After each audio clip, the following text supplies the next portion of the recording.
দীর্ঘ 4 মাসের যুদ্ধের পর সংঘাত বন্ধে গেল 17 জুন একটি সমঝোতায় পৌঁছায় ইরান ও যুক্তরাষ্ট্র। যদিও 1 মাস না যেতেই তা ভেস্তে যেতে বসেছে। দুই পক্ষের পাল্টাপাল্টি হামলায় যুদ্ধবিরতি ও শান্তি প্রতিষ্ঠার সম্ভাবনাকে নড়বড়ে করে দিয়েছে। হুরমুজ প্রণালীতে জাহাজ চলাচল নিজেদের নিয়ন্ত্রণে রাখতে চায় ইরান। এদিকে যুক্তরাষ্ট্র বলছে, হুরমুজের উপর ইরানের আধিপত্য দূর করাই তাদের অন্যতম লক্ষ্য। ইরানের কয়েকটি শহরে নতুন করে হামলার পর ট্রাম্প জানিয়েছেন, তেহরানের সঙ্গে যুদ্ধবিরতি শেষ হয়ে গেছে। এছাড়াও বিশ্ববাজারে ইরানের তেল বিক্রির সুবিধা তুলে নেয় যুক্তরাষ্ট্র। এর জেরে অস্থিরতা শুরু হয়েছে বৈশ্বিক জ্বালানি খাতে। হুরমুজ প্রণালী চালু না হওয়ার শঙ্কায় লাফিয়ে লাফিয়ে বাড়ছে তেলের দাম।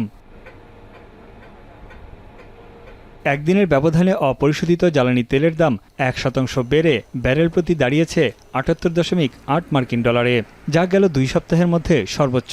এই সময়ের মধ্যে জ্বালানির দাম বেড়েছে প্রায় 7%।